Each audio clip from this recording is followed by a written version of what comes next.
महामृत्युंजय मंत्र जो हम लोग बोलते हैं, इसकी उत्पत्ति कैसे हुई? महामृत्युंजय मंत्र देखिए वेदोक्त मंत्र है। त्र्यंबकम यजामहे सुगंधिम पुष्टिवर्धनम उर्वारुकमिव बंधनान् मृत्योर्मुक्षयमामृतात्। ये महामृत्युंजय मंत्र है ही नहीं। महामृत्युंजय मंत्र तो मैं आपको नहीं दे पाऊंगा, लेकिन क्योंकि आपने इतना कहा है, आपको मैं मृतक संजीवनी मंत्र दे सकता हूँ। क्या मंत्र है सर को? ओम ह्रीम ह्रीम वम वम आयम आयम मृत संजीवनी विद्ये मृत मुत्थापय उत्थापय क्रीम ह्रीम ह्रीम वम स्वः। कहीं बैठा है तो कहीं नहीं है, वही परमात्मा मैं हूं जो इस सारे संसार को जानने वाला हूं। ये अद्वैत मत का भाव है कि मेरे अलावा संसार में और कोई है ही नहीं। तब कोई है ही नहीं तो इस मत के अलावा कोई दूसरा मत सामने ठहरता ही नहीं था। तो भगवान शंकराचार्य जी ने शाक्त की पूजाओं का खंडन करना शुरू किया। उन्होंने पुरजोर विरोध किया कि शक्ति की उपासना ही न की जाए। जैसे आप कह रहे हैं कि बलि न चढ़ाई जाए, शंकराचार्य जी कहते थे कि शक्ति की उपासना की आवश्यकता ही नहीं है। कर्म का अर्थ यहाँ शरीर की क्रिया बोल रहा हूं मैं, कि अगर आप धूप में बैठोगे तो आपको गर्मी लगेगी, और सर्दी में बैठोगे तो सर्दी लगेगी। पानी से भीग जाओगे तो भीग ही जाओगे ना, और सूखने के लिए थोड़ी देर हवा में बैठ जाओगे तो सूख ही जाओगे। ये प्रकृति का विधान है, इसमें शक्ति आपका कुछ नहीं बिगाड़ पाएगी। ये भगवान शंकराचार्य जी ने मत पारित किया कि शक्ति की पूजा की आवश्यकता ही नहीं है। पृथ्वी पर जब 1 वर्ष बीतता है तब ब्रह्मा जी का 1 दिन होता है। जब पृथ्वी पर 1 चौकड़ी बीत जाती है, 1 चौकड़ी बोलते हैं 4 युग, सतयुग, त्रेता युग, द्वापर युग और कलयुग। तब एक ब्रह्मा जी का 1 वर्ष होता है, और जब ब्रह्मा जी 100 वर्ष हो जाएंगे तो ब्रह्मा जी बदली हो जाएंगे। ऐसे 100 ब्रह्मा का जीवन काल हो जाएगा, विष्णु जी का 1 जीवन काल होगा। ऐसे 100 विष्णु जी का जीवन काल बीत जाएगा, तब शंकर जी का 1 दिन होगा। देखिए त्रिपुर सुंदरी का जो स्वरूप है देवी का, इनका एक नाम है राज राजेश्वरी। और समस्त जो हमारी विद्या है, 10 महाविद्या है, उनमें से सबसे ज्यादा प्रयोग की जाने वाली, सबसे सुंदर कही जाने वाली, सबसे श्रेष्ठ कही जाने वाली माँ ललिता त्रिपुर सुंदरी है जी। ललिता त्रिपुर सुंदरी का जो मूल नाम है वो षोडशी है, और सबसे पहला स्वरूप है ये माँ बाला सुंदरी है। जब देवी का 24 वर्ष का स्वरूप है, जिसका पूरा नाम है देवी ललिता त्रिपुर सुंदरी।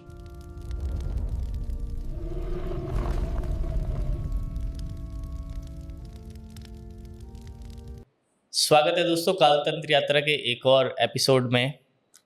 और जिन शख्स के साथ मुझे बीते दिनों में बहुत सारी यातनाएं सुनने को मिली हैं, बहुत सारी बातें सुनने को मिली हैं कि मैं उन्हें बोलने नहीं देता हूं, मैं अपना ज्ञान देता हूं। सो मैं आज इस पॉडकास्ट पे सबसे पहले जिन ऑडियंस को लगता है कि मैंने उन्हें सर को बोलने नहीं दिया या मैंने कुछ ज़्यादा बोल दिया, सो दिल से माफ़ी। आज हमारे साथ फिर से एक बार ज्ञान भरी बातें शेयर करने के लिए हमारे साथ बने हुए हैं सुशील जी। सर कैसे हैं आप? नमस्कार सर। पहले तो पिछले पॉडकास्ट के लिए क्षमा, क्योंकि लोगों का कहना था कि शायद मैंने अपना ज्ञान ज़्यादा देने की कोशिश करी। मैं चाहता था कि मैं ज्ञान साझा कर सकूं, बट शायद लोगों की कोई और मंशा थी। सर, एक हमारी सीरीज़ चल रही थी महाविद्याओं को लेके।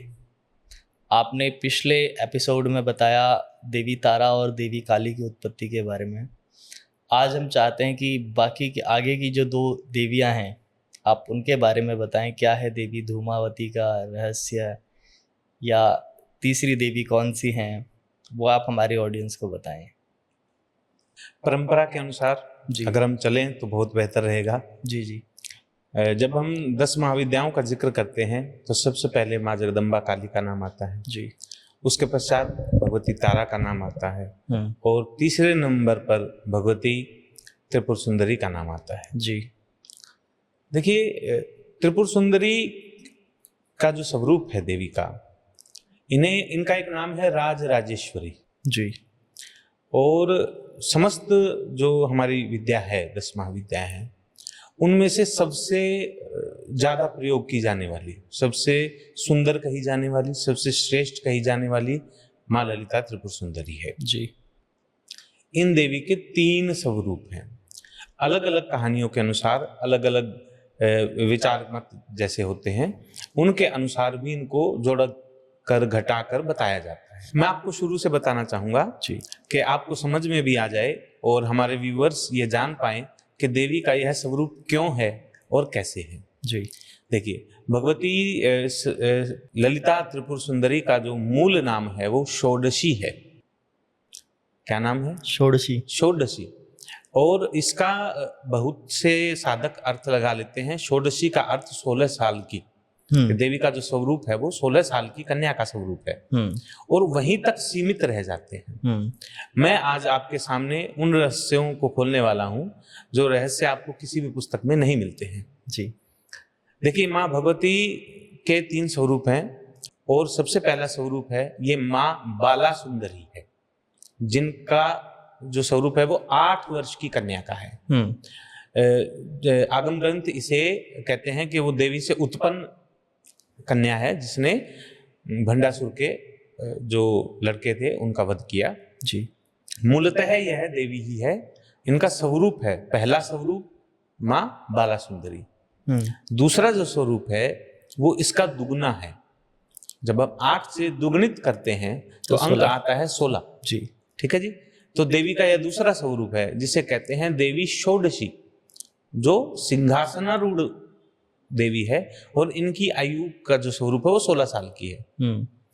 इनके पश्चात जो अब 16 से हम जब आगे बढ़ते हैं, 8 दूनी 16 और उसके पश्चात 8 और जोड़े 24 तो 24 बनते हैं। जी जब देवी का 24 वर्ष का स्वरूप है जिसका पूरा नाम है देवी ललिता त्रिपुर सुंदरी। जी थोड़ा सा भेद है, मैं पुनः कहना चाहूं। 8 वर्ष की जब कन्या है, माँ 8 वर्ष के स्वरूप में है तो उनका नाम है बाला सुंदरी। जब माँ 16 वर्ष की हो गई है तब उनका नाम है देवी षोडशी। जी और जब माँ 24 की हो गई है तब उनका नाम है ललिता त्रिपुर सुंदरी। एक ही स्वरूप के, एक ही जगदम्बा के 3 स्वरूप है इनके। हाँ जी तो सर, इनकी उत्पत्ति का क्या रहस्य है? 10 महाविद्याओं की तरह ही इनकी वही उत्पत्ति है या इनकी उत्पत्ति का कुछ और अलग रहस्य है? देखिए, उत्पत्ति का रहस्य बहुत सारे साधक जो आपके इस मंच तक आएंगे वो जानकर आएंगे कि देवी की उत्पत्ति कैसे हुई। फिर भी मैं बताना चाहूंगा, जब भगवान शंकर ने कामदेव का वध किया, मैं वध कह रहा हूं, देखिए जी, आप कहेंगे वध शब्द गलत है, वध राक्षसों के लिए किया जाता है। लेकिन जब षड विकारों में से एक विकार है काम, काम सबसे ज्यादा बाधक होता है व्यक्ति के, जो साधना कर रहे हैं उनके लिए काम बड़ा बाधक है, इसलिए मैं वध कह रहा हूं। जी हालांकि वध सही शब्द नहीं है, काम देवता भी है। जब भगवान ने भस्म कर दिया कामदेव को, तब उनकी जो राख बची हुई थी, उस राख से एक जीव उत्पन्न हुआ जिसका नाम रखा गया था जी भंडासुर। ब्रह्मा जी ने नाम रखा भंड। उस जीव को शायद गणेश जी ने अपने हाथों से बनाया था। देखिए, बहुत बड़ी कथा है, मैं वही कह रहा हूँ जी, ये कथा सबको पता है जी। हम चर्चा कर रहे हैं देवी के बारे में जी, तो उनके बारे में लघुतम चर्चा करें तो अच्छा, आपके अनुसार मान लेते हैं क्योंकि कथा तो वही है कि उस राख से भगवान गणेश ने एक पुतला बनाया, उसमें प्राण संचारित किया और जो बना उसका नाम रखा गया भंड। और भंड को भगवान शंकर ने वरदान दिया। भंड ने तपस्या की भगवान शंकर की, भगवान ने वरदान दे दिया कि 60,000 वर्ष तक अचल राज तुम करो। भगवान ब्रह्मा ने दिया था शंकर जी? भगवान शंकर जी से वरदान प्राप्त है। देखिए, मैं फिर कह रहा हूँ, अलग अलग कथाओं में घालमेल हो जाती है जी। कई ग्रंथों में जैसी चर्चाएं हैं। भंड नाम ब्रह्मा जी ने दिया, 60,000 वर्ष का अचल राज्य भगवान शंकर के द्वारा प्रदत्त है। ओके। जब 60,000 तक उन्होंने वर्ष तक शासन किया, उसके पश्चात जब समय बीतने लगा तो वो भटक गया और देवताओं से उसने शत्रुता कर ली, क्योंकि किसी तरह तिरोभाव को भी प्राप्त होना है और वरदान उसको प्राप्त था ही कि सामान्य विधि से वह नहीं मरेगा, उससे मरेगा जो अजन्मा अविनाशी है, वही उसे मार सके। उसकी एक देखिए, ग्रंथों में एक जिक्र है कि उसने सामान्य रूप से कहा कि मुझे अजन्मा अविनाशी ही मार सके। लेकिन जब हम साधना में बैठते हैं, जब संतों के पास बैठते हैं, तब उसने जैसे हिरण्यकश्यप ने वरदान मांगा था कि मैं दिन में मरूं ना रात में मरूं। तो ऐसा ही वरदान इससे मिलता जुलता भंडा ने मांगा। भंड ने क्या किया? भंड ने कहा कि मैं एक से ना मरूं। समझ रहे हैं? मतलब एक जो हो उससे न मरूं, मुझे कई मारे, मतलब एक स्वरूप में कई होने चाहिए। जब देवी ललिता त्रिपुर सुंदरी में तीनों गुण आए तब देवी योग्य हुई कि भंडासुर का वध कर सके। और वहां उन्होंने ये भी कहा कि नराकार न हो। देखिए देवी का स्वरूप नराकारी है, स्त्री रूप में है मां, लेकिन ओरिजिनल जो स्वरूप है देवी का वो यंत्र राज के रूप में है, श्रीयंत्र के रूप में। जो भंडासुर का वध किया है वो यंत्र के रूप में किया है। ये बातें पुस्तकों में नहीं उपलब्ध हैं, ये संतों के पास बैठकर हमने जाना। तो देवी ने त्रिगुण स्वरूप को धारण किया, तीनों गुणों को धारण किया। अपने साथ में देवी वाराही को लिया, अलग अलग देवी के स्वरूपों को लिया, और यंत्र राज पर मां बैठी है, श्रीयंत्र पर बैठी है, तब भंडासुर को मारा है। सर इस भंडासुर की स्टोरी में कुछ ऐसा भी था कि भंडा ने फिर से जो पुराने राक्षस थे उनको अपने समक्ष बुलाया था? देखिए मेरे संज्ञान में ये बातें नहीं हैं जी, क्योंकि पुराने राक्षस जैसे आप कह रहे हैं कि जो चले गए हैं उनकी वापसी की चर्चा मैंने कहीं नहीं पढ़ी। आपने कहाँ पढ़ी है मुझे नहीं पता है। सर मैंने कहीं पढ़ी नहीं है, मैंने एक्चुअली एक सीरियल में देखा था कि भंडासुर ने विघ्नहर्ता श्री गणेश जी ये इन्होंने इतना कुछ किया है, मैं आपको सच बता रहा हूँ। आप साधक लोग जो देखना चाहें देखिए। इनके जब ललिता त्रिपुर सुंदरी के प्राकट्य का जो वर्णन है तो उन्होंने दिखाया हुआ है कि खूब बड़ा मंच बनाया है, सभी देवता बाहर बैठे हैं और अपने अलग अलग ब्रह्मांड के देवता को बुलाया गया है, 11 ब्रह्मांड के देवताओं को, और फिर देवी का प्राकट्य हो रहा है जी। अब देखो मैं इन बारे में क्या कहूँ, ये कथाओं का सवा सत्यानाश किया हुआ है सीरियल वालों ने। मूलतः जो पकड़ना चाहिए वो हम नहीं पकड़ पा रहे हैं, केवल कहानी याद कर रहे हैं और गुनगुना रहे हैं। आज से पहले पॉडकास्ट में जैसे हजारों लोगों ने देवी ललिता त्रिपुर सुंदरी पर चर्चा की होगी और सबने अपनी कहानियां ही सुनाई हैं, देवी के महत्व को, देवी कहना क्या चाह रही है। जैसे मैंने आपको बताया कि देवी के 3 स्वरूप हैं, इन 3 स्वरूप की चर्चा अवश्य की होगी, इनके महत्व को किसी ने नहीं बताया होगा।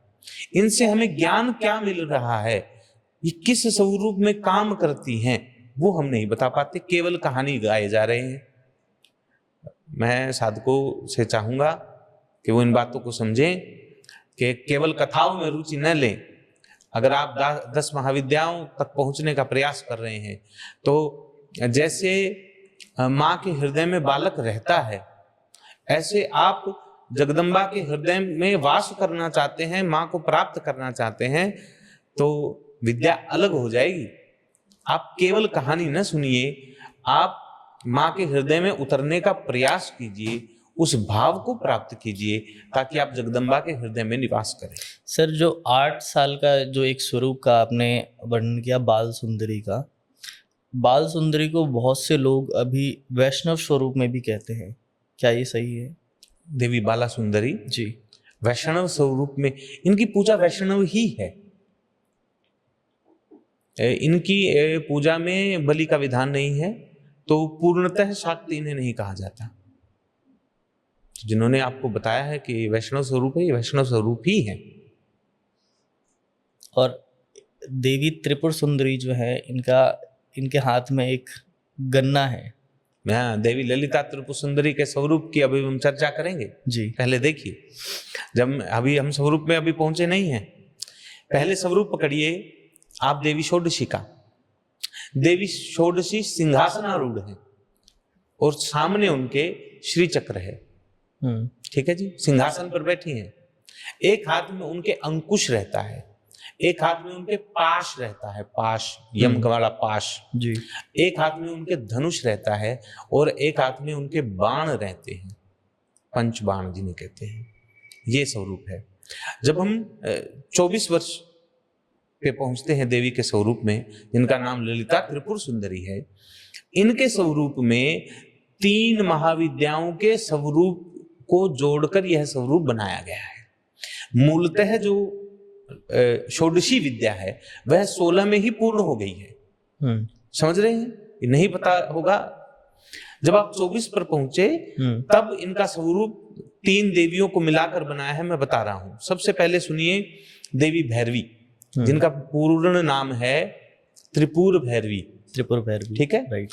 माँ त्रिपुर भैरवी जिस आसन पर बैठती हैं उसे कहते हैं पंच प्रेतासन। क्या कहते हैं जी? पंच प्रेतासन। माँ जगदम्बा जो भैरवी स्वरूप में है वो 5 नरमुंड के आसनों पर विराजमान रहती है। ठीक है जी। अब वो मुंड किनके हैं? अब वो देखिए, ललिता त्रिपुर सुंदरी के स्वरूप में जो आसन है वहां नीचे 4 पुरुष हैं। भगवान ब्रह्मा जी, भगवान विष्णु जी, भगवान शंकर जी और ईश्वर, ईशान स्वरूप, ये 4 हैं। और 5वें हैं भगवान सदाशिव। भगवान सदाशिव के नाभि कमल का जो आसन है उस पर मां ललिता त्रिपुर सुंदरी विराजमान होती है। देवी षोडशी के 4 हाथ हैं, लेकिन जो मां भगवती ललिता त्रिपुर सुंदरी है उनके 16 हाथ हैं। कहीं कहीं 8 का जिक्र है, 16 का भी जिक्र है। हम 8 पे 16 पे दोनों मानते हैं, क्योंकि देवी को जैसा प्रकट्य करना होता है देवी प्रकट्य करती है। मैं 16 को मान के चलता हूं कि देवी के 16 हाथ हैं। ठीक है जी, समझ गए जी। अब हम, जैसे मैंने कहा कि भैरवी का एक स्वरूप है। दूसरी जो शक्ति है, दूसरी जो विद्या है जिनसे स्वरूप लिया गया है वो मां भुवनेश्वरी है। भुवनेश्वरी से एक स्वरूप लिया गया, पाश और अंकुश। देवी ललिता त्रिपुर सुंदरी पाश और अंकुश भी धारण करती है। तीसरा जो स्वरूप है मां श्री विद्या का, सॉरी दशम विद्या का जिनसे स्वरूप लिया गया है वो है मां मातंगी। मां मातंगी से तोता लिया गया है। आप देखेंगे जब ललिता त्रिपुर सुंदरी का स्वरूप का सृजन किया गया तब वहां तोता भी विराजमान किया जाता है। समझ रहे हैं? तो जो ललिता त्रिपुर सुंदरी है वो 3 देवियों की संयुक्त है। ठीक है जी। मां भुवनेश्वरी, मां भैरवी और मां मातंगी। और इन स्वरूप को धारण करती है मां षोडशी। समझ रहे हैं? 16 साल की आयु वाली। हाँ जी, 16 साल की आयु, 16 साल वाली। 16 साल में षोडशी मां ने जब भंडासुर का वध कर दिया तब मां ने अपना पूर्ण अवतार धारण किया है। जब हम राज राजेश्वरी जब कहते हैं तो ललिता त्रिपुर सुंदरी को कहते हैं। 10 महाविद्याएं समान है, बिल्कुल एक्यूरेट बराबर है। 10 महाविद्याओं के नाम हैं, जैसे सभी लोग जानते हैं। जब हम श्री विद्या का जिक्र करते हैं तो बहुत सारे साधकों को मैनिपुलेट किया जाता है कि देवी षोडशी ही श्री विद्या है। आपके मन में भी यही होगा, लेकिन देवी षोडशी श्री विद्या नहीं है। देवी ललिता त्रिपुर सुंदरी षोडशी का जो स्वरूप है 24 साल वाला, ये देवी श्री विद्या है, जिनके 16 भुजाएं हैं, पंचप्रेतासन पर पूर्ण शरीर है। नीचे भगवान ब्रह्मा जी, भगवान शंकर जी, विष्णु जी, ईशान और भगवान सदाशिव कमलासन पर मां विराजमान है। इन्हें कहते हैं जी ललिता त्रिपुर सुंदरी। सर, तो इनको उत्पत्ति मतलब बनाया गया अपनी शक्ति, अलग अलग शक्तियों के द्वारा, या क्या मतलब इनका देवी का आवाहन किया गया? जी हाँ जी, देखो फिर वही बातें आ जाती है, बनाई नहीं जा सकती। जैसे माँ तारा बनाई नहीं गई थी, माँ तारा आवाहन पर प्रकट हो गई थी।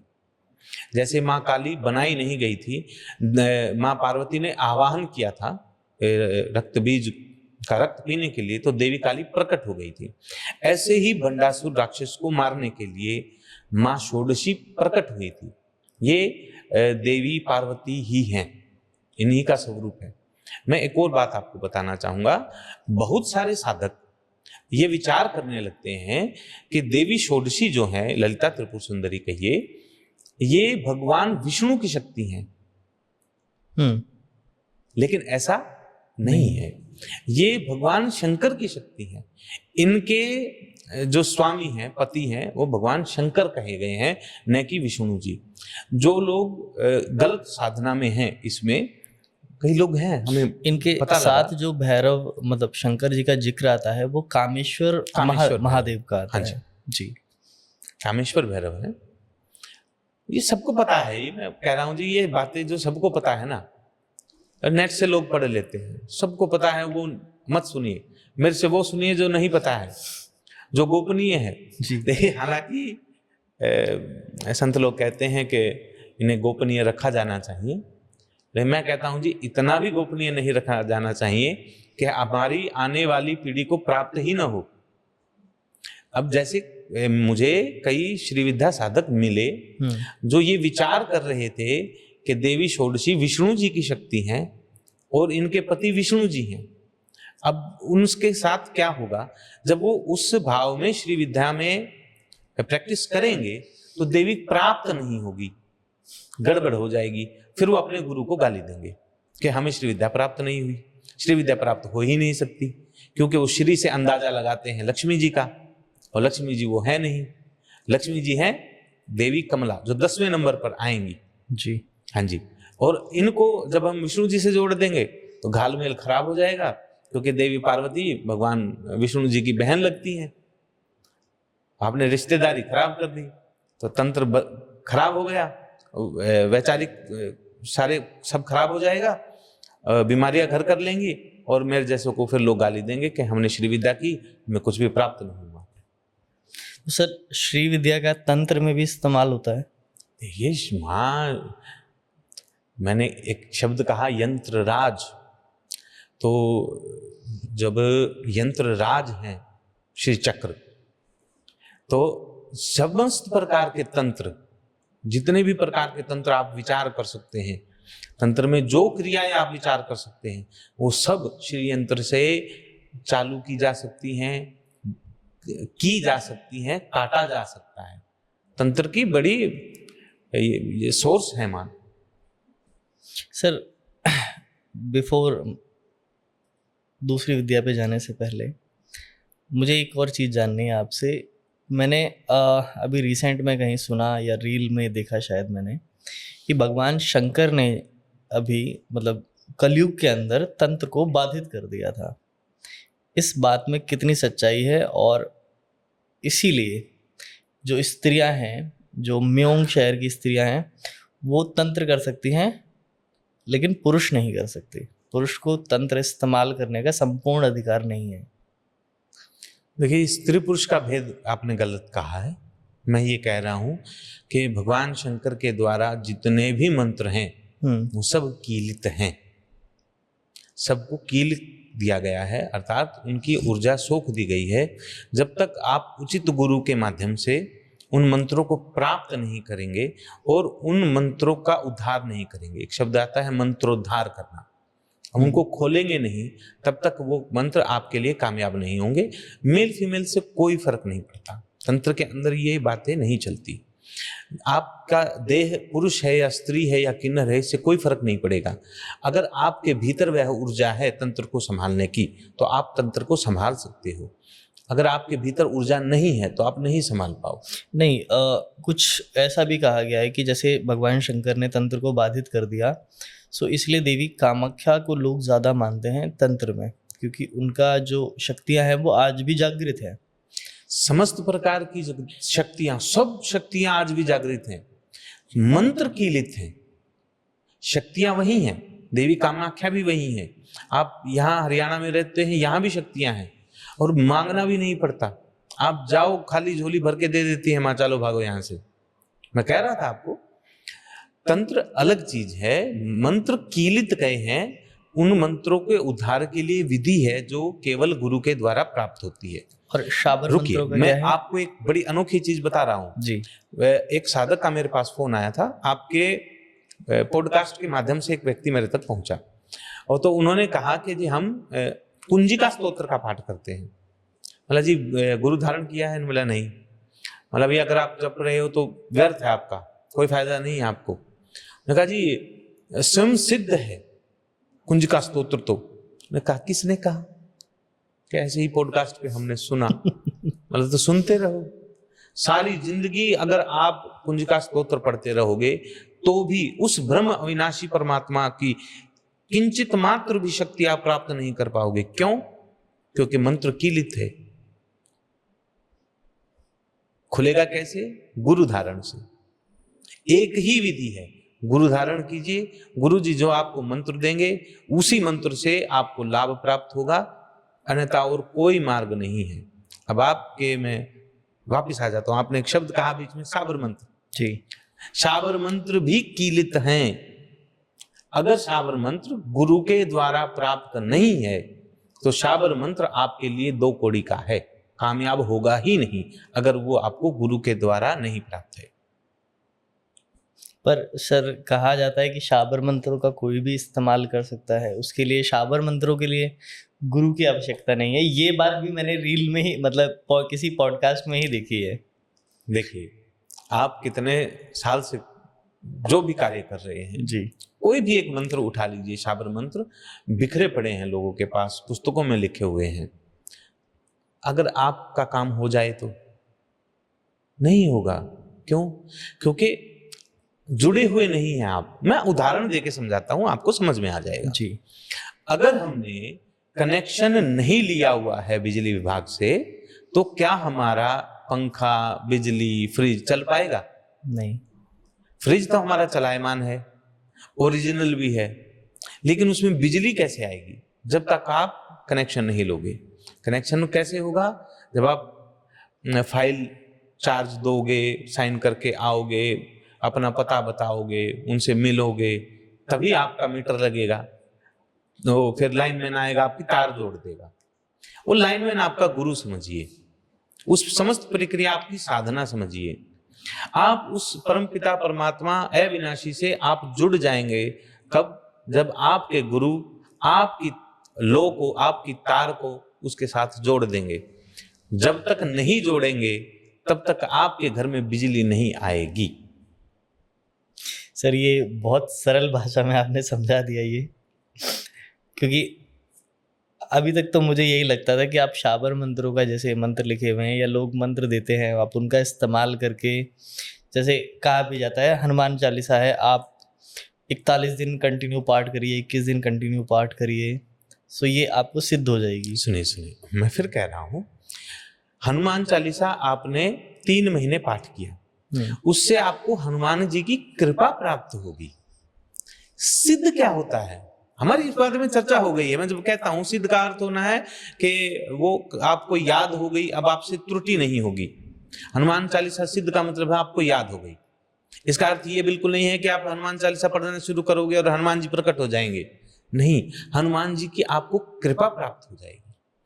और मूलतः मैं बात आपको बताता हूं, हनुमान चालीसा जब तक आप अर्थ सहित नहीं पढ़ोगे, जो नीचे अर्थ लिखा होता है हिंदी में वो है नहीं, बिना संत के अगर आप पढ़ रहे हो, उनके शब्दों के महत्व को जाने बगैर पढ़ रहे हो, तो जो अर्थ ओरिजिनल रूप से तुलसीदास जी बताना चाहते हैं हनुमान चालीसा में, वो तत्व हमें प्राप्त ही नहीं होगा।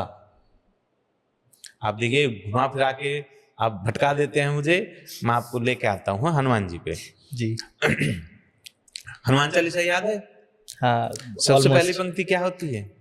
श्री गुरु चरण सरोज रज, निजमर मुकुर सुजान, वर्ण रघुबर विमल जस, जो दायक फलचार। सुनिए, अब जो चौथे फल को प्राप्त करना चाहता है, चारी का अर्थ 4 नहीं है, चौथा है। चौथा क्या है?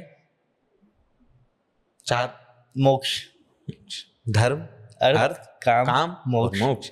तुलसीदास जी क्या कह रहे हैं कि जिसे चौथे की लालसा है वह हनुमान चालीसा पढ़ो, और हमें चौथे की लालसा है नहीं, हमें तो बीच के 2 चाहिए ना, धर्म और काम चाहिए। हमें धर्म से भी कोई रिलेशन नहीं है हमारा, अर्थ और काम चाहिए, और उसी के लिए हम हनुमान चालीसा पढ़ रहे हैं।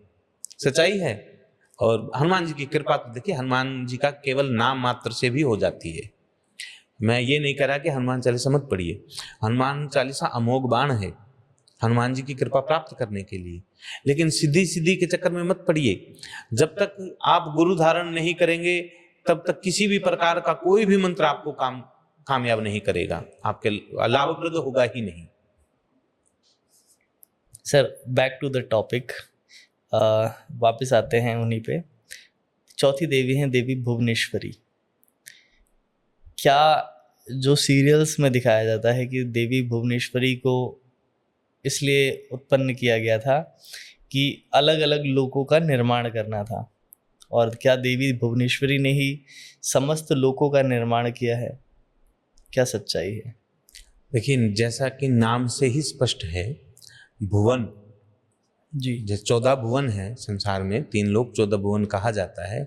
उनकी जो ईश्वर है उनका नाम है देवी भुवनेश्वरी। जो मूल परमात्मा है, जो अखिल कोटि ब्रह्मांड का स्वामी है, जिन्हें अलग अलग मत संप्रदाय अलग अलग भाव से कहते हैं, कोई कृष्ण कहता है, कोई सदाशिव कहते हैं, लेकिन उनमें जो 14 भुवन है उनकी जो संरक्षिका देवी है उनका नाम है माँ भुवनेश्वरी। हमारे लोक में जब हम पृथ्वी की बात करते हैं तो 3 लोक की जब चर्चा करते हैं, स्वर्ग, नरक और भूलोक, इनकी स्वामी भगवान महेश हैं, शंकर जी हैं, और उनकी शक्ति माँ पार्वती है।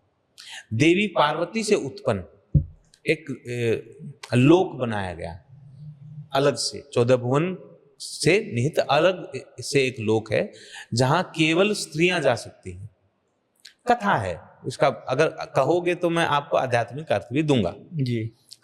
केवल स्त्रियां जा सकती हैं, और वो एक अलग रचना की गई, वहां पुरुष की आवश्यकता ही न थी।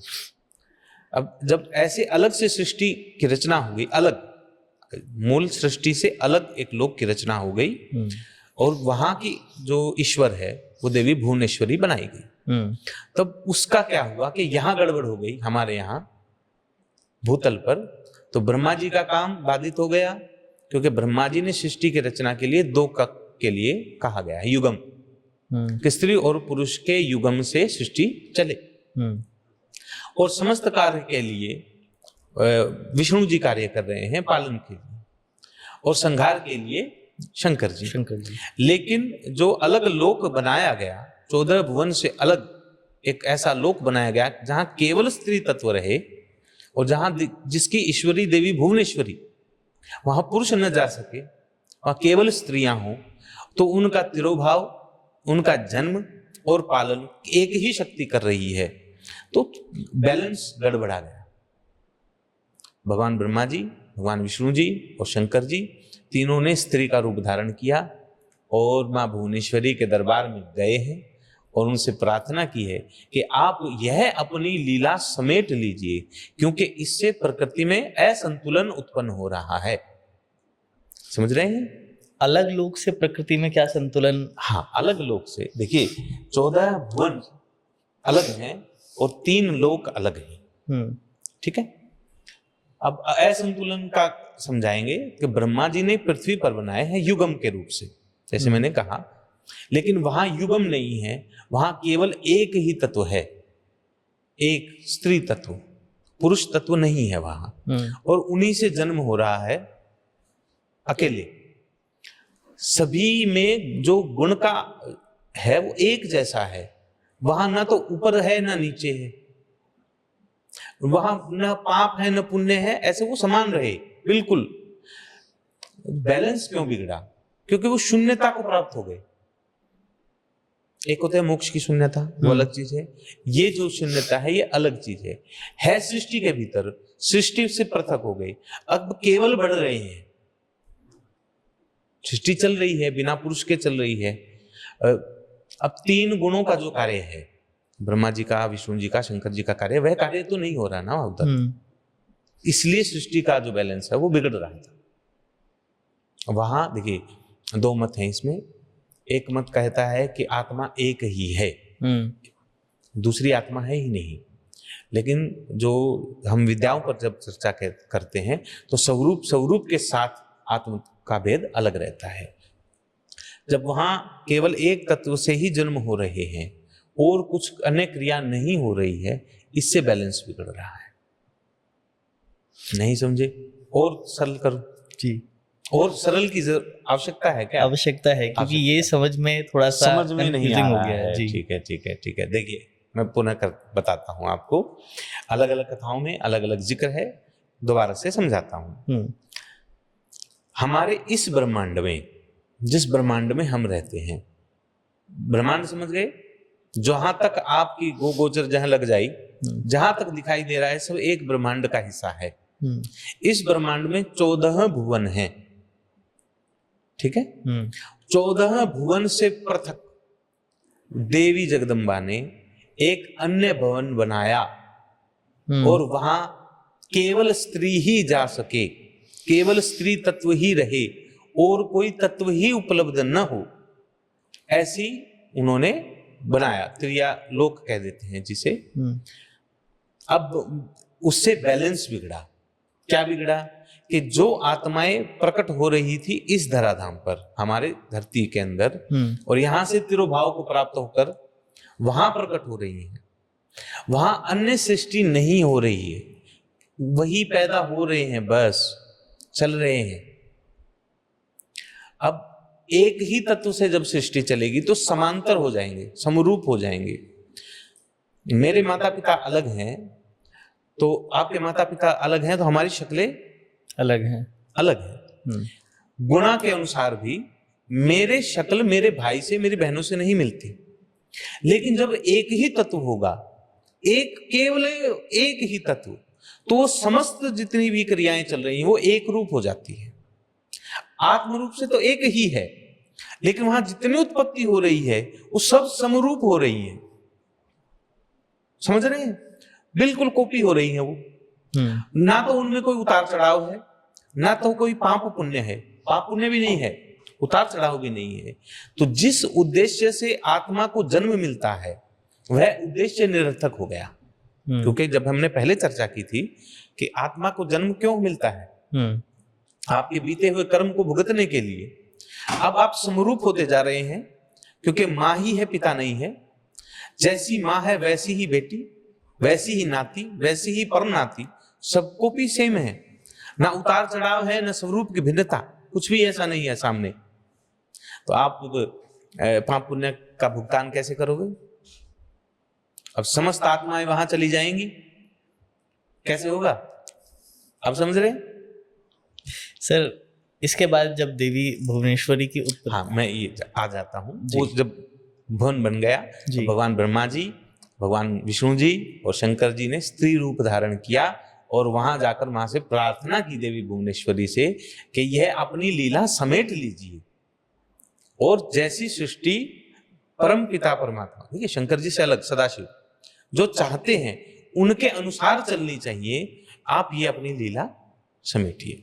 तो देवी ने वह अपनी लीला समेटी और कहा कि तुम मुझे भूलोक पर एक स्थान दे दो। भाई मैं अलग से नहीं रखूंगी, लेकिन क्योंकि बन गई है तो नष्ट तो नहीं होगी। सर भूलोक का अर्थ सिर्फ मृत्यु लोक है या मृत्यु लोक, धरती जी, कि मुझे भूलोक पर एक स्थान दे दो तो मैं वहां की सामग्री रहूंगी, वहां पे एक क्रिया रहेगी। तो धरती पे एक जगह बनाएगी जिसे त्रियापुर कहा गया। आप जिस गांव का जिक्र करते हैं वो उसी का हिस्सा है म्योंग। मुझे नहीं पता था ये बात की। देखिए मैं आपको कहता हूं, ऐसी चीजें सुना कीजिए। सर एक बार ऐसा भी हुआ था सृष्टि में यमराज की उत्पत्ति से पहले, क्योंकि यमराज की उत्पत्ति का तो जिक्र है। यमराज की उत्पत्ति से पहले क्या सृष्टि पे मृत्यु नहीं होती थी? मृत्यु के देवता भगवान यमराज नहीं है। मृत्यु के देवता, संहार के देवता भगवान शंकर हैं। और शंकर स्वयं शिव के अंश हैं, शिव से उत्पन्न है। ठीक है? तो पहले भी मृत्यु होती थी, लेकिन डिपार्टमेंट नहीं बांटे हुए थे। तो जब सूर्य नारायण भगवान से यमराज की उत्पत्ति हुई तब उनको एक डिपार्टमेंट सौंप दिया गया, एक लोक बनाया गया और उनको काम दिया गया कि आप ये संभालिए, जितनी धरा पे मृत्यु होती हैं उनकी आत्माओं को लाइए, उनके अनुसार कर्मा के अनुसार उनको दंड दीजिए, जैसा जन्म देना है वैसा जन्म दीजिए। क्या सभी को लेने यमराज आते हैं? सभी को लेने यमराज आते हैं। यमराज कोई एक व्यक्ति का नाम नहीं है। हर भगवान सूर्य से उत्पन्न होने वाली करोड़ों रश्मियां हैं, किरणें जी, ऐसे ही करोड़ों यमराज हैं, वो अपने आप हिसाब ले रखते हैं। तो सर आपने जैसे कहा कि एक यमराज नहीं है, तो यमराज तो एक ही है, लेने वाले भी स्वरूप कह रहा हूं। यमराज ने अब एक दूत भेज दिया, अपना एक अंश भेज दिया, यह आत्मा निकाल के लेके आना। क्या किसी जगह पे ऐसा कुछ वर्णन है कि ऋषि मुनियों को लेने या जिसने घोर तपस्या करी है उसको लेने यमराज स्वयं आएंगे? अरे प्रभु, सब यमराज हैं, जो दूत है वो भी यमराज हैं। देखिए, ये आप कहानियों को घालमेल कर देते हैं। मैं आपको एक नाम बताता हूँ जी मार्कंडेय ऋषि। जी उन्हीं की चर्चा आप करना चाहते हैं? जी हाँ जी। मार्कंडेय ऋषि की कहानी सुना देता हूँ आपको, चलेगी? मार्कंडेय ऋषि बहुत अल्पायु में उनकी मृत्यु हो जानी थी। जब उनके पिता ने भगवान से वरदान मांगा कि हमें एक पुत्र चाहिए, तो उनमें भाव हुआ कि किस प्रकार का पुत्र चाहिए, दीर्घायु पुत्र चाहिए, कैसा पुत्र चाहिए, ऐसे मन में विचार सबके रहते हैं। वे सुख देने वाला चाहिए, ऐसे सब चीजें सबके मन में होते हैं। कोई भी व्यक्ति है चाहेगा कि मेरा पुत्र दीर्घायु हो, मुझे सुख दे, सब लोग चाहते हैं। तो ऐसा भी उनके विचार था कि मेरा पुत्र सब कुछ देने वाला हो।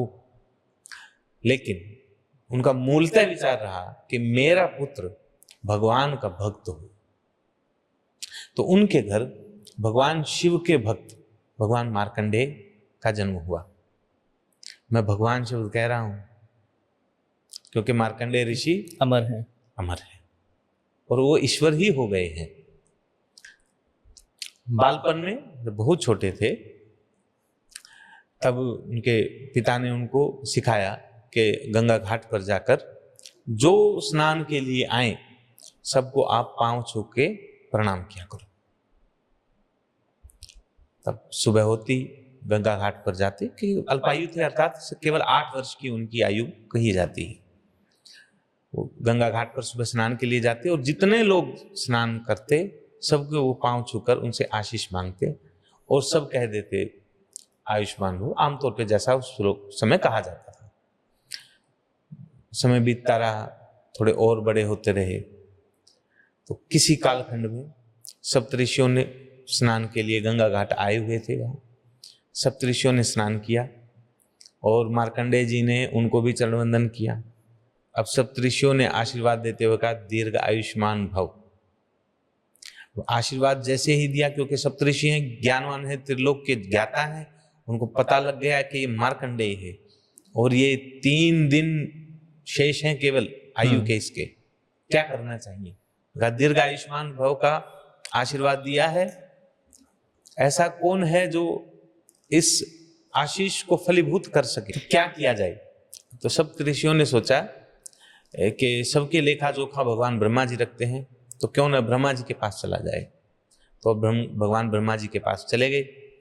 तो कहा कि हमने गलती से यह आशीर्वाद दे दिया है मार्कंडेय को दीर्घ आयुष्मान भव, और आप प्रार्थना है कि आप इसकी आयु बढ़ा दीजिए। ब्रह्मा जी ने कहा मेरा डिपार्टमेंट नहीं है, मैं केवल जन्म देने वाला हूं, प्राण हरने का डिपार्टमेंट मेरा नहीं है और मैं कुछ नहीं कर सकता, आयु बढ़ा नहीं सकता। आप विष्णु जी के पास जाइए। सप्तऋषि विष्णु जी के पास चले गए। विष्णु जी ने भी हाथ खड़े कर दिए। विष्णु जी ने कहा नहीं, मेरा काम केवल पालन पोषण तक है, इसको कोई समस्या आए उसका निवारण मैं कर सकता हूं। मेरे रिकॉर्ड में इसकी 8 वर्ष तक आयु है, 8 वर्ष तक इसका कोई बाल बाका नहीं कर पाएगा, लेकिन जब बाद में यम का पाश फूकेगा तो यमराज लेके चले जाएंगे इसको। उन्होंने कहा कि यहां भी बात नहीं बनेगी, कहां चले? तो शंकर जी के पास चले। तो चले गए हैं शंकर जी के पास और भगवान से प्रार्थना की कि भगवान ऐसे ऐसे हम वरदान दे आए हैं और आपसे प्रार्थना है कि आप उसकी हमने जो वरदान दिया है उसकी लाज रखिए आप। तो भगवान शंकर ने कहा है ठीक है, चिंता क्यों करते हो, तुम आए हो, मेरा डिपार्टमेंट है, मैं देख लूंगा। अब देखिए, क्योंकि वो जा रहे हैं, समय की गणना हुई, 3 दिन की शेष रहे थे, 3 दिन शेष थे और सप्तऋषियों ने भगवान शंकर से प्रार्थना की है भगवान आप कृपा कीजिए और मार्कंडेय को आप आयु प्रदान कीजिए। भगवान ने कहा ठीक है तथास्तु, मैं उसको दीर्घ आयुष्मान देता हूं। उधर धराधाम पर समय हो गया है जाने के लिए। अब मार्कंडेय को पता है कि अब तेरी मृत्यु निकट है, क्योंकि पिताजी ने बता दिया है और वो भगवान शंकर के लिंग के पास, शिवलिंग के पास बैठे हैं, अर्चन कर रहे हैं, भगवान का स्मरण कर रहे हैं। और यमराज आए हैं। यमराज ने जैसे ही पास फेंका है, उसी लिंग मूर्ति से भगवान शंकर का तेज प्रकट हुआ है और कहा ठहरो, मैंने इसे वरदान दे दिया है दीर्घ आयुष्मान भव का, अभी इसको नहीं लेके जाना, इसकी उम्र मैंने बढ़ा दी है।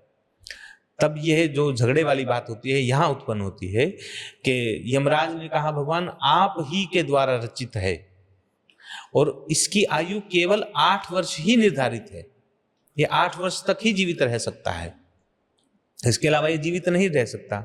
अगर आप कहें, क्योंकि आप गड़बड़ करेंगे, तो आप अपने मत्थे लेते हो तो मैं इसको छोड़ दूंगा, आपको मत्थे लेना पड़ेगा भाई, ये अपराध है, क्योंकि देखो विधि के साथ छेड़खानी करना अपराध है, भाई मैं ये नहीं लूंगा, आप लेते हो तो देखो। तब भगवान शंकर ने कहा अच्छा मैंने वरदान दिया है, हाँ जी, कितने दिन का दिया है इसको, आपने 8 वर्ष की आयु इसको प्रदान की है, चलो ठीक है। अब मैं एक चीज बताता हूं, पृथ्वी पर जब 1 वर्ष बीतता है तब ब्रह्मा जी का 1 दिन होता है। जब पृथ्वी पर 1 चौकड़ी बीत जाती है, 1 चौकड़ी बोलते हैं 4 युग, सतयुग, त्रेता युग, द्वापर युग और कलयुग, तब 1 ब्रह्मा जी का 1 वर्ष होता है ऐसे। और जब ब्रह्मा जी 100 वर्ष हो जाएंगे तो ब्रह्मा जी बदली हो जाएंगे, ऐसे 100 ब्रह्मा का जीवन काल हो जाएगा, तब विष्णु जी का 1 जीवन काल होगा, ऐसे 100 विष्णु जी का जीवन काल बीत जाएगा, तब शंकर जी का 1 दिन होगा। अब भगवान कह रहा है मैंने दिया है ना वरदान, तो मेरी आयु के अनुसार इसकी आयु होनी चाहिए। अनंत युग हो गई आयु, क्योंकि भूलोक की घड़ी कामयाब होगी नहीं, शंकर जी की घड़ी कामयाब होगी। उन्होंने कहा भगवान क्योंकि आप सर्वे सर्वा हैं, आप करने वाले हैं, तो आपकी कृपा, आपकी घड़ी के अनुसार, आपके समय काल के अनुसार इस बच्चे की आयु आज से हम बनाते हैं। तब से मार्कंडे अमर हो गए। सर मैंने तो कुछ और सुना था कि उनको सुनाई बात विश्वास ना कीजिए कि उन्हें वो शायद शिवलिंग से लिपट गए थे। और फिर सर अगर ये है महामृत्युंजय मंत्र जो हम लोग बोलते हैं ओम भूर्भुवः स्वः, इसकी उत्पत्ति कैसे हुई? महामृत्युंजय मंत्र देखिए वेदोक्त मंत्र है, पर कहा जाता है कि इनकी उत्पत्ति मार्कंडेय ऋषि के द्वारा करी गई है ना। ये मार्कंडेय ऋषि द्वारा नहीं की गई, यजुर्वेद, शुक्ल यजुर्वेद में, वो संख्या मुझे याद नहीं है, शुक्ल यजुर्वेद का एक ये मंत्र है जो त्र्यंबकम यजामहे सुगंधिम पुष्टिवर्धनम उर्वारुकमिव बंधनान् मृत्योर्मुक्षयमामृतात्। जी ठीक है जी, ये महामृत्युंजय मंत्र है ही नहीं। महामृत्युंजय मंत्र केवल 4 अक्षर का है। क्या है सर वो? देखिए मैं नहीं बताऊंगा सर फिर देखिए जो लोग जानना चाहते हैं जी, आप प्रचार करना इसको। जो साधक मूल रूप से चाहते हैं कि मृत्युंजय मंत्र आप प्राप्त करना, जो पुस्तकों में वर्णन है, जो कथाओं में गाया जाता है, जो संगीतकारों के द्वारा संगीतबद्ध किया गया है, या जो गीतकार गाते हैं, वह महामृत्युंजय मंत्र है ही नहीं। महामृत्युंजय मंत्र केवल और केवल गुरु के द्वारा प्राप्त किया जा सकता है। उसके अलावा अगर आप महामृत्युंजय मंत्र पढ़ते हैं आपको लाभ नहीं होगा। और महामृत्युंजय मंत्र केवल 4 ही अक्षर का है। सर ये शायद ये कंट्रोवर्शियल बात हो सकती है, क्योंकि बहुत सारे लोग इस बात से एग्री नहीं करेंगे कि महामृत्युंजय मंत्र ये नहीं है जो एक्चुअल में लिखा हुआ है, क्योंकि मेरे हाथ पे भी लिखा हुआ है, हो सकता है मैं इसको मिटवा दूं। सर ये मूल रूप से ऋग्वेद मंडल 7 सूत्र 59 मंत्र 12वां शुक्ल यजुर्वेद में भी है। ये मतलब इसमें लिखा हुआ है ऋग्वेद तो ये में। किन के द्वारा रचित है? तो मार्कंडेय की घटना कब की है? अलग कालखंड की है, ऋग्वेद की रचना है। महामृत्युंजय मंत्र किसी एक व्यक्ति ने नहीं लिखा, ये कई सारे ऋषियों द्वारा रचित है, ऋषि वशिष्ठ, रुद्र यानी शिव, छंद इसका अनुपृष्ठ ने लिखा है, और इसका जो वेद है वो ऋग्वेद के अंदर 7/7.59.12 संख्या की पंक्ति है ये आप अपने तरीके से मेंशन कर लेना सर। यहाँ पे एक और चीज देता हूँ आपको, ये रिकॉर्ड कर लेना, कोई दिक्कत नहीं जी। चलिए, महामृत्युंजय मंत्र तो मैं आपको नहीं दे पाऊंगा, लेकिन क्योंकि आपने इतना कहा है जी, तो आपको मैं मृतक संजीवनी मंत्र दे सकता हूँ। आप कहोगे यार यानी किसी को जीवित करने की किसी को जीवित करने का मंत्र नहीं जी। मृतक संजीवनी मंत्र किसी को जीवित करने का मंत्र नहीं है जो हमारे पास उपलब्ध है। मूल मंत्र जो जीवित कर दे उनका सोच तो भगवान शंकर है और कृपाचार्य और कच्छ तक है, हमारे तक ये उपलब्ध नहीं है। लेकिन ये मंत्र औषधि में गुण भरता है, या जो हम कहते हैं कि कोई बीमार है तो उसके पास इस मंत्र को पढ़ा जाना चाहिए, वो मंत्र मैं आपको दे सकता हूँ। क्या मंत्र है सर? को आपको दे सकता हूँ, मैंने ये तो कहा ही नहीं कि मैं मंत्र से दूंगा। सर मैं तो अपनी ऑडियंस के लिए वो सवाल करता हूँ। चलो ठीक है, सुनिए। ओम ह्रीम ह्रीम वम वम आयम आयम मृत संजीवनी विद्ये मृत मुत्थापय उत्थापय क्रीम ह्रीम ह्रीम वम स्वः। इस मंत्र में जहां मैंने आयम कहा है वहां एंग का उच्चारण होगा जब मंत्र पढ़ा जाएगा, क्योंकि मैं यहां मंत्र देखिए कि मंच से बोला हूं इसलिए मैंने एम बोला है। उच्चारण जब आप करोगे, जब जाप करोगे तो एंग कहा जाएगा। तो फिर कह रहा हूं बिना गुरु के मंत्र कामयाब नहीं होगा। सर बहुत अच्छा लगा आज का डिस्कशन आपके साथ में। मैं चाहूँगा हम आगे की अपनी जो बाकी की विद्याएं हैं वो किसी और एपिसोड में कवर करें। सर बिहाइंड द कैमरा आप एक बात बोल रहे थे जब हम लोग बाहर बैठे थे, बलि प्रथा वाली बात, कि बलि प्रथा जो है वो आदिगुरु शंकराचार्य ने रोकने की कोशिश नहीं करी थी, कि या आदिगुरु शंकराचार्य शक्ति के ही खिलाफ थे। क्या सच्चाई है इसमें? देखिए, भगवान शंकराचार्य जी जब घर से निकले, संन्यास जब उन्होंने ग्रहण किया, तब उन्होंने एक मंत्र, एक मत का बहुत प्रतिपाद किया कि समस्त संसार एक ही है, दूसरा कोई नहीं है। ठीक है, इसे अच्छे से समझेंगे कि उन्होंने बाकी सब मतों का खंडन ही किया, उसमें चाहे वैष्णव मत आए या शाक्त मत आए, तो पूर्ण रूपेण उन्होंने खंडन किया और अपने मत का ही नाम उन्होंने रखा अद्वैत मत, जिसमें दूसरा न हो।